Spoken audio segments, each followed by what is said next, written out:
저는 오늘 읽어드린 사무엘상 11장 1절로 11절 말씀을 가지고 절망을 이기는 능력, 이와 같은 제목으로 하나님의 말씀을 증거하도록 하겠습니다. 가나안 땅을 정복할 때 하나님께서 약속하신 가나안 땅은 요단강을 중심으로 해서 우리가 지도를 볼 때 왼쪽입니다. 그걸 서쪽이라고 하죠. 그러니까 요단강을 중심으로 왼쪽 요단 서편 땅이었습니다. 하나님께서 직진 거리를 놔두시고 이스라엘 백성들이 두려워할 것을 염려하여 요단 동편으로 돌아서 요단강을 건너 서편으로 가게 하셨습니다. 그런데 요단 동편 땅을 공격하다 보니까 이스라엘 백성들이 양을 또한 가축을 기르기에 너무 좋은 목조지가 있는 겁니다. 그래서 어떻게 했냐면 르우벤 지파와 갓 지파와 므낫세 반 지파가 자신들의 요단 동편에서 머물게 해달라고 간청을 합니다. 그러니까 하나님께서 어떠한 조건을 주셨냐면 그럼 너희가 이 땅을 취하고 싶다면 줄 수는 있으나 가나안 땅을 정복할 때에도 똑같이 이스라엘 백성들과 합력하여 전쟁에 동참해야 한다라고 하는 조건을 주셨습니다. 그 일에 동참함으로 이 요단 동편 땅에 루벤과 므낫세 반지파와 갓지파가 머무르게 되죠. 그러니까 여러분 오늘 우리가 본문 말씀에 보면 길르앗 야베스라고 하는 사람들이 나오지 않습니까? 그런데 길르앗 야베스가 누구냐면 바로 므낫세 반지파 사람들이 길르앗 야베스 지역에 머물고 있었기 때문에 길르앗 야베스 사람이다 이렇게 말하고 있는 거죠. 어쨌든지 간에 암몬 왕 라하스가 이 길르앗 야베스를 침공하여 전쟁을 일으켰습니다. 그런데 야베스 사람들이 생각하기엔 자신들의 전력으로는 도저히 이길 수가 없는 겁니다. 그래서 협약을 또한 화친을 청합니다. 섬기겠다. 여기까지 제안을 했는데 아므랑 라하스가 이거 거부하는 거예요. 모든 사람들의 오른쪽 눈을 다 빼내야 우리가 너희와 협약을 할 것이다. 이렇게 조건을 제시합니다. 그랬더니 여러분 완전히 이 길르앗 야베스 사람들이 절망에 빠지죠. 조건을 제시합니다. 우리가 이스라엘 사람들을 찾아가서 도움을 요청하고 그들이 우리를 도울 수 없게 되면 당신들의 제안대로 우리가 너희들에게 굴복할 것이다 라고 이야기를 하고 말미를 구합니다. 근데 여러분 이스라엘 백성들을 찾아와서 도움을 요청했지만 이스라엘 백성들도 그들을 도울 수가 없었어요. 그래서 다 웁니다. 절망해서. 근데 그때 사울이 지나가다가 그 우는 소리를 듣고 이유를 묻습니다. 그리고 자초지종을 다 듣게 되죠. 그 마음속에 거룩한 분노가 일어나게 되고 사울이 하나님의 능력을 의지하여 결단하고 나아갈 때 하나님께서 그를 통하여 길르앗 야베스를 구원하는 능력이 나타나게 하여 주십니다. 근데 여러분 잘 보십시오. 길르앗 야베스는 그 암몬의 침공을 받고 절대 절망의 환경에 빠졌습니다. 그러나 오히려 하나님께서 역사하시니 암몬을 물리쳤을 뿐만 아니라 그 암몬의 위험으로부터 벗어날 수가 있었던 것입니다. 우리는 고난이나 환난이나 문제를 만나면 절망에 빠지게 되고 모든 것이 끝났다고 생각하나 오늘 이야기에서 보듯이 오히려 절망을 통해서 우리는 더 큰 축복을 누리며 살아갈 수 있게 된다는 것입니다. 문제를 만나고 고난을 만나고 환난을 만나면 대부분의 사람들은 끝이구나 이렇게 생각하는데 성경은 그렇지 않다는 것이죠. 절망 속에서 하나님께서 주시는 소망을 가지고 나가게 되면 하나님께서 역사하심으로 하나님의 큰 능력이 반드시 나타나게 하여 주시는 겁니다.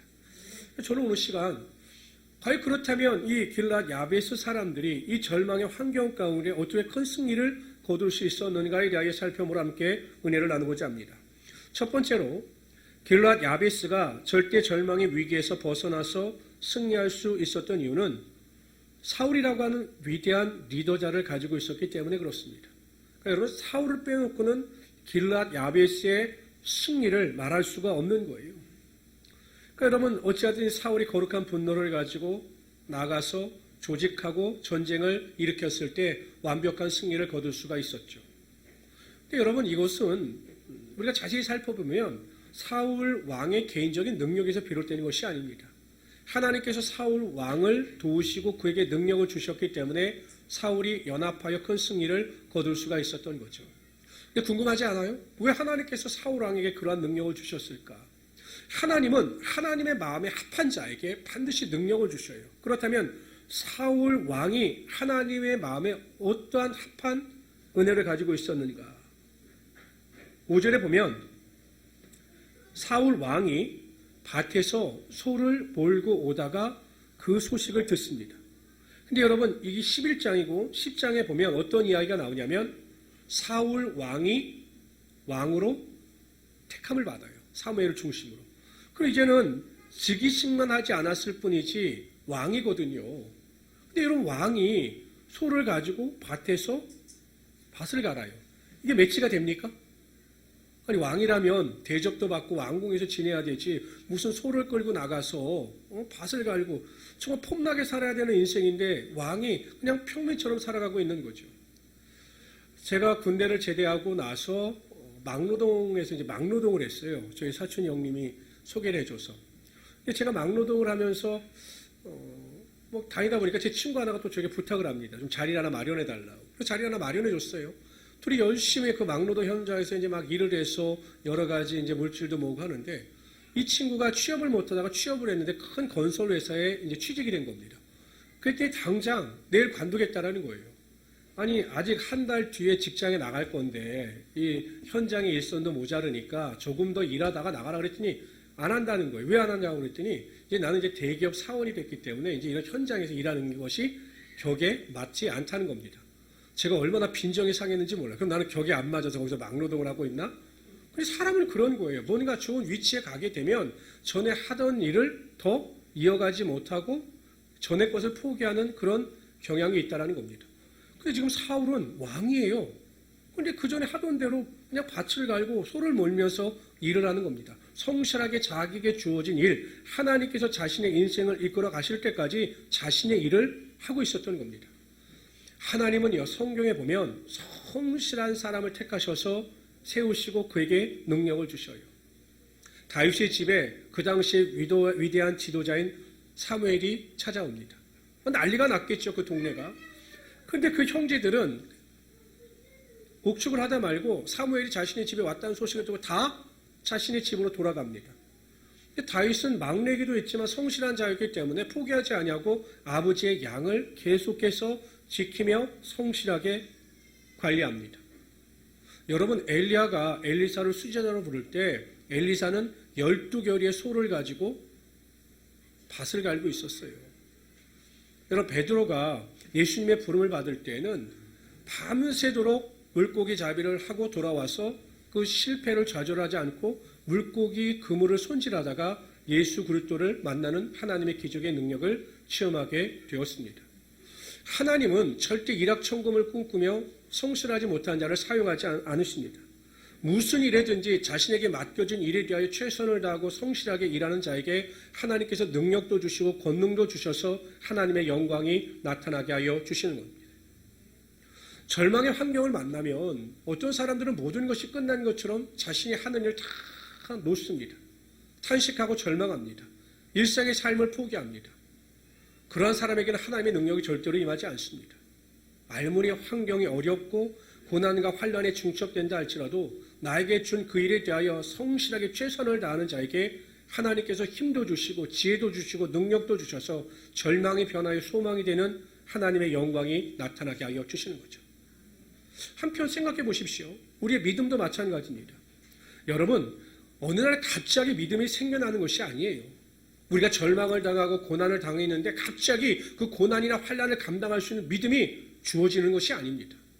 믿음이라고 하는 것은 성실하게 매일매일 하루하루 최선을 다하여 온전한 믿음을 지키는 자에게 하나님께서 부어주시는 하나님의 축복이 된다는 것이죠. 제가 영어 공부를 잘하고 영어를 잘하는 분들에게 물어봐요. 어떻게 영어를 잘할 수 있습니까? 라고 물어보면 영어를 잘하는 사람들의 대답은 똑같습니다. 매일 30분씩 영어 공부를 빠지지 않고 1년 하면 반드시 영어 실력이 늘 것이다. 근데 그걸 못하기 때문에 우리가 영어를 못하는 거죠. 성실하게 최선을 다하는 자에게 실력이 나타나게 되어 있다는 것입니다. 여러분, 우리도 마찬가지입니다. 신앙도 마찬가지예요. 나는 믿음이 없는 것 같아요. 정말 믿음이 부족한 것 같아요. 라고 말하는 분들이 절망이나 고난의 환경을 극복할 수 있는 절대 믿음을 가지고 싶다면 오늘 하루라고 하는 이 현재 가운데 최선을 다하여 성실하게 살아가게 되면 하나님께서 그러한 자들에게 믿음의 능력을 부어주시는 것입니다. 여러분 생각해 보세요. 여러분 매일 한번 손 들어보세요. 주일 예배 때마다 나와서 매 주일 예배 때마다 은혜 받으시는 분들 손 들어보십시오. 진짜 한 분도 없어요? 그래도 한 분은 있을 줄 알았는데. 여러분 매일 기도할 때마다 하나님의 위로하심과 하나님의 기쁨을 경험하십니까? 매일 말씀을 묵상하고 읽을 때마다 그 말씀이 나의 삶의 능력이 되십니까? 아니거든요. 어떤 날은 주일날 예배하러 나왔지만 그 하나님의 은혜를 체험하지 못할 때도 있어요. 말씀을 읽지만 말씀의 능력이 임하지 않을 때가 있어요. 기도할 때마다 허공을 치는 그 공허감이 내 마음속에 밀려들 때가 있어요. 매일 좋을 수는 없거든요. 그러나 그럼에도 불구하고 내가 있어야 할 자리에서 예배하고 기도하고 찬양하고 감사하면 하나님께서 그 성실함 가운데 함께하여 주셔서 강력한 믿음의 능력이 나타나게 하여 주시는 것입니다. 저는 우리 모든 성도님들이 그러므로 말미암아 항상 모든 일에 성실하게 믿음을 지켜 순종함으로 절대 절망의 상황 가운데 모든 것을 넉넉히 이기며 살아갈 수 있는 우리 귀한 성도들이 되시기를 주님으로 축원합니다. 그렇다면 하나님께서 택하신 자들에게 어떠한 방식으로 하나님의 능력을 행하시는가? 사울에게 구체적으로 어떻게 능력을 주셨는가를 살펴보도록 하죠. 6절에 보면 사울에게 하나님의 영이 크게 감동되었다 이렇게 나오고 있어요. 이게 무엇입니까? 성령 충만함의 능력이 임했다라는 것입니다. 사울에게 성령 충만의 능력이 임하자 두 가지 특징이 나타납니다. 첫째는 거룩한 분노가 일어났고 두 번째는 담대함이 나타났어요. 사울 왕이 왕으로 즉위했을 때 모든 사람들이 10장에 보면 사울 왕을 좋아하는 것이 아니에요. 불량배들 중에서는 옳지 않은 행실을 하는 자들 중에서는 사울을 향해서 뭐라고 비아냥냈냐면 어떻게 저러한 사람이 우리 민족을 구원할 수 있겠는가라고 사울 왕을 비난하는 자들도 많았거든요. 참 인간은 재미있는 것이 무엇이냐면 다수가 나를 좋아해도요. 누군가 소수가 나를 좋아하지 않는다는 사실을 알면 나를 좋아하지 않는 소수 때문에 상처를 받아요. 제가 왜 이런 말씀을 드리냐면 제 후배 중에 한 사람이 외국에서 이제 청빙을 받아서 큰 교회에서 사역을 했는데 5년마다 재신임을 물었습니다. 재신임을. 그런데 찬송하는 성도들이 95%가 나온 거예요. 굉장히 성도들이 나를 좋아하잖아요. 근데 여러분 95%가 나를 좋아한다. 그럼 5%는 나를 싫어한다라는 거거든요. 그럼 여러분들은 나를 좋아하는 95% 때문에 기뻐하겠습니까? 나를 싫어하는 5% 때문에 걱정하겠습니까? 저 같으면 95%가 나를 좋아하니까 얼마나 힘이 납니까? 근데 그 아는 목사님은 5%가 나를 싫어하니까 그 5%가 누군가 그걸 찾았다고 그래요. 누군가가 나를 싫어했을까? 이게 인간이거든요. 사울도 모든 사람이 나를 좋아했으면 백성들 앞에 당당했을 텐데 나를 싫어하는 사람들이 있었기 때문에 오히려 위축이 될 수가 있었습니다. 그런데 여러분 어떤 일이 벌어지냐면 성령의 충만함의 능력이 임하게 되자 그 사울 왕이 가지고 있던 소 2마리를 닭을 떠요. 그리고 모든 이스라엘 백성들에게 다 보냅니다. 그리고 뭐라고 선포하냐면 나와 사무엘을 따르지 않는 자들의 소가 다 이같이 될 것이다 라고 공포합니다. 대단한 선포죠. 만약에 자신을 반대하는 사람들이 이 사실로 인하여 그 공포 앞에서 무릎을 꿇는 것이 아니라 오히려 반기를 든다면 자신의 리더십에 치명적일 수도 있는데 두려워하지 아니하고 담대함을 가지고 다 나를 따르라 이렇게 선포합니다. 그랬더니 하나님께서 이스라엘 백성들에게 두려운 마음을 주셔서 다 사울 왕을 따르는 능력이 나타나게 하여 주셨던 거죠. 여러분, 우리가 이 세상을 살아갈 때 여러 가지 환경이나 조건 때문에 낙심하거나 절망할 수 있지만 성령의 능력이 우리 가운데 임하게 되면 세상이 줄 수 없는 담대함이 우리의 삶을 통해서 반드시 나타나게 되어 있다는 것입니다. 저는 이제 어렸을 때부터 친구들이 있어요. 지금 잘 못 만나지만. 근데 그 친구들은 항상 이 술을 좋아합니다. 그럼 이 친구들이 하는 말이 그래요. 야, 내가 술을 먹으면 용기가 생긴다는 거예요. 근데 그런 것 같아요. 왜냐하면 친구들이 술 먹고 저한테 이야기하는 거 보면 아니 저런 사람이 아니고 어떻게 저렇게 말을 함부로도 하고 저렇게 담대하게 하지? 굉장히 용기를 가지고 말해요. 술을 먹었다면. 그래서 제가 그 생각을 했죠. 성령 충만을 받게 되는 것과 술 취하는 것이 비슷한가 보다. 그런 생각을 해요. 여러분 성령 충만함을 받게 되면 환경이나 조건에 구애됨이 없이 하나님이 부어주신 담대함이 생기게 되어 있다는 것입니다. 베드로를 보십시오. 제가 보기엔 예수님을 사랑하는 정도에 있어서는 다른 제자들이 베드로를 쫓아가지 못합니다. 그런데 예수님께서 잡혀가시는 것을 보니 너무 두려웠던 거예요. 나도 저런 상황에 처하게 되면 나는 어떻게 될까? 두려웠던 거죠. 그래서 그 대사장 가야바의 뜰에까지 쫓아갔다가 예수님을 3번이나 부인합니다. 어쩔 수 없어요. 너무 연약하고 두려우니까. 이게 인간의 한계거든요. 근데 여러분, 오순절날 마가의 다락방에 성령의 능력이 임합니다. 강력한 성령의 능력이 임하자 베드로가 완전히 바뀌었습니다. 복음을 전가하다가 잡혀갑니다. 공의의 사람들이 다시는 예수의 이름으로 말하지 말라 위협합니다. 오히려 예수님이 그 대사장 가야바의 뜰에 있을 때보다 더한 공포감을 느꼈을 겁니다. 그런데 베드로는 두려워하지 않아요. 뭐라고 말합니까? 너희 말 듣는 것이 하나님 말씀 듣는 것보다 옳은가 판단하라. 우리는 보고 들은 것을 말하지 아니할 수 없다라고 당당하게 선포합니다. 성령의 충만함의 능력을 받자 사람도 두려워하지 아니하고 어떤 환경도 두려워하지 않는 하나님의 담대함의 능력이 나타나게 되었던 거죠.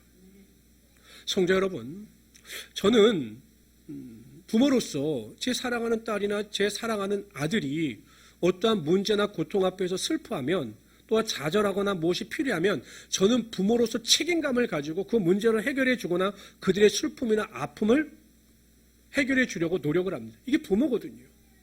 그런데 한번 생각해 보십시오. 하늘에 계신 하나님, 우리가 항상 동행하신 그 하나님은 육신의 부모보다 더 우리를 사랑하시고 우리의 삶의 모든 것을 주시기를 원하시는 하나님이 되신다는 사실이에요.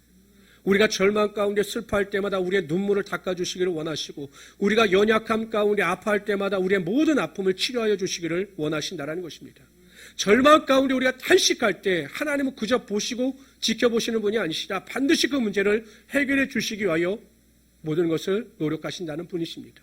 그러므로 우리 모든 성도님들은 어떠한 환경 가운데 있다 할지라도 여러분 절망하지 마시고 탄식하거나 포기하지 마시고 하나님께서 나와 함께 하심을 믿고 성령의 충만함을 사모하셔서 모든 일을 넉넉히 이기며 살아갈 수 있는 하나님의 귀한 성도들이 되시기를 주님의 이름으로 축원합니다. 두 번째로요, 길랏 야베스가 절대 절망의 위기에서 벗어나서 승리할 수 있었던 이유는 그들을 도왔던 이스라엘 백성들의 온전한 믿음이 있었기 때문에 그렇습니다. 우리 11장 9절 한번 다시 한번 읽어볼까요? 9절을 다 같이 읽습니다. 시작. 무리가 와 있는 전령들에게 이르되 너희는 길랏 야베스에게 이르기를 내일 해가 더울 때에 너희가 구원을 받으리라 하라. 전령들이 돌아가서 야베스 사람들에게 전하매 무리가 이스라엘 백성들입니다. 이스라엘 백성들이 길랏 야베스 전령들에게 뭐라고 말씀하셨냐면 내일 해가 더울 때, 이게 낮이죠, 낮에. 낮이 되면 너희가 구원을 얻으리라. 이 말씀은 무엇이냐? 우리가 반드시 승리하여 너희를 구원할 것이다. 그러니 가서 그 사실을 전하라. 이렇게 이야기합니다. 근데 여러분 생각해보세요. 지금 전쟁을 시작하지도 않았어요. 지금은 그냥 대치 상태입니다. 그런데 이스라엘 백성들은 뭐라고 고백하느냐? 우리가 내일 반드시 이길 것이다. 우리가 이긴다. 그러니 가서 사람들에게 너희가 구원받을 것에 대하여 미리 말하라. 이렇게 이야기합니다. 근데 여러분 가서 이제 길랏 야베스 사람들이 그렇게 이야기를 하니 길랏 야베스 사람들도 마치 자신들이 구원을 받은 것처럼 말하고 행동합니다. 그랬더니 하나님께서 그들의 말과 행동대로 되는 역사가 나타나게 하여 주셨던 거죠. 아무리 삶이 모습이 아직이라고 한다 할지라도 우리가 이미 이루어진 것처럼 믿음의 고백을 드리면 하나님께서 우리의 삶의 환경을 변화시켜 주셔서 믿음의 고백대로 하여 주시는 것입니다. 보세요 여러분, 엘리야가 바알 선지자들을 다 물리치고 죽이죠. 그러면 하나님께서 그냥 비를 착 내려주시면 모든 순서가 맞는데 여전히 비는 내리지 않아요. 하나님 앞에 간절히 기도합니다. 무릎 사이에 머리를 묶고 하나님 앞에 간절히 기도합니다. 그러면서 사원에게 말하기를 저 산꼭대기에 올라가서 바다 건너편을 봐라. 무슨 징조가 있는가 봐라. 이렇게 이야기를 합니다. 6번 올라갔는데도 아무 징조가 없어요. 근데 7번째 올라가니까 손바닥만한 구름이 보이는 겁니다. 뭐 큰 구름도 아니고 손바닥만한 구름이 보여요. 그랬더니 여러분 엘리야가 뭐라고 선포하냐면 왕에게 큰 비가 내릴 테니 내려가십시오. 그 비를 피하지 못할 상황이 올지도 모르니까 빨리 내려가십시오라고 이야기를 합니다.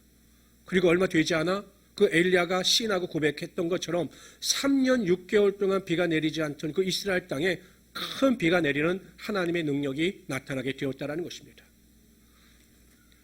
마태복음 17장 20절에 보면 이렇게 말씀하셔요. 가라사대 너의 믿음이 적은 연곤이라 진실로 진실로 너에게 이르노니 너희가 만일 믿음이 한 겨자씨만큼 있으면, 믿음을 강조하죠.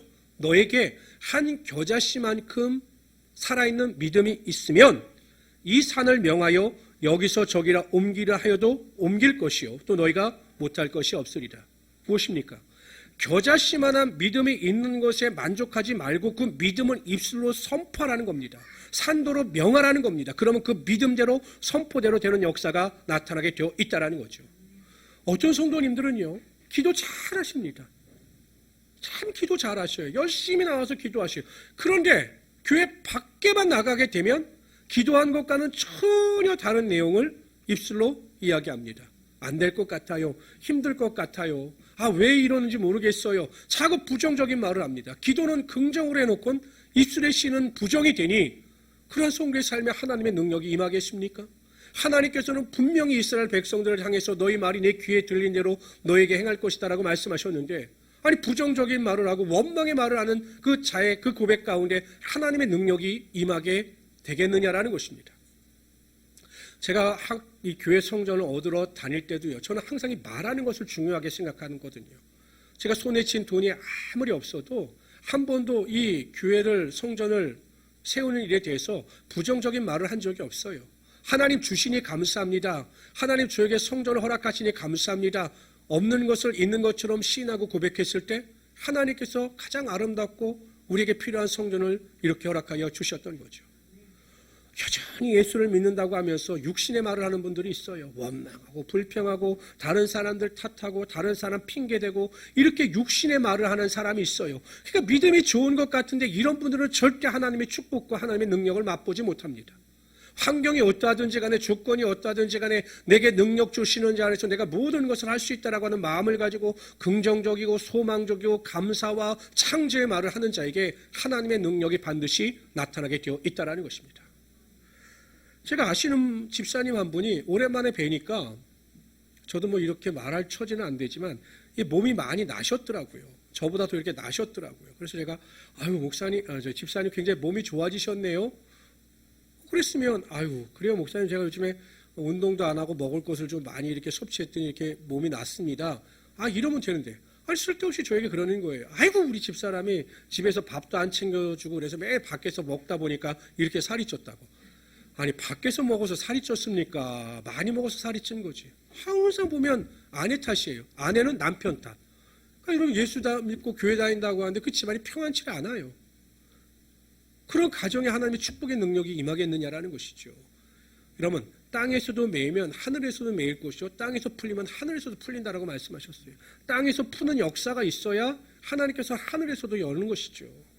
저는 우리 모든 성도님들이 어찌하든지 믿음을 가지고 믿음의 말을 하시고 영적인 말을 하십시오. 감사하시고 찬양하시고 칭찬하시고 격려하시고 남을 높이는 말을 하십시오. 그럼 하나님께서 그 믿음의 고백대로 되게 하여 주시는 겁니다. 또 기도하고 간구하는 것은 될 줄로 믿고 입술로 시인할 수 있는 하나님의 귀한 성도들이 되시기를 주님의 이름으로 축원합니다. 고난과 재앙은 위장된 축복이라는 말이 있어요. 여러분이 고난을 딱 보고 재앙을 딱 볼 때 이 고난이나 재앙 자체보다 중요한 것이 이 고난이나 재앙을 어떻게 해석하느냐라는 것입니다. 그런데 하나님의 능력을 맛보지 못하는 사람은 그냥 고난이나 재앙을 그냥 고난이나 재앙 자체로 봅니다. 그렇잖아요, 여러분. 우리가 이 세상을 살아갈 때 문제가 없는 사람이 어디 있어요? 목사인 저도 문제가 있지 않겠습니까? 우리 성도들 모두가 문제가 있지 않겠습니까? 근데 그 문제를 바라보는 태도가 문제라는 것입니다. 믿음이 없는 사람은 고난이나 환난이나 문제가 삶의 전부인 것처럼 절망하고 탄식합니다. 그러면 그 고난이나 환난이 삶의 유익이 되지 않아요. 그러나 믿음 안에서 고난이나 환난을 통하여 하나님의 영광을 기대하는 자들에게는 올바른 믿음의 능력을 가지고 나아갈 때 하나님께서 그 재난과 고난 앞에서 재앙 앞에서 하나님의 큰 능력이 나타나게 하여 주셔서 기쁨이 되게 하여 주신다는 겁니다. 지금 우리나라 민족이 많이 어렵지요. 코로나 사태로 자영업자들도 그렇고 많이 어려워요. 근데 저는 확신컨대 하나님께서 이 나라 이 민족을 사랑하시기 때문에 이 고난이나 재앙이 그리 오래가진 않을 겁니다. 우리가 눈물을 흘리며 나라와 민족을 위하여 기도할 때 이 재앙이 속히 떠나가고 가정과 회사가 회복되는 하나님의 역사가 나타난다라고 저는 확신합니다. 그러기 위해서 우리의 눈물 어린 기도가 더 필요하겠죠. 또한 재앙이나 고난을 대하는 우리의 태도가 바뀌어야 되겠죠. 가장 중요한 것은 아무리 고난이 있고 재앙이 있고 환난이 있다 할지라도 내가 현재 가운데 일하는 모든 일에 대해서 성실하게 최선을 다하며 살아갈 수 있는 우리 성도들이 되시기를 바랍니다.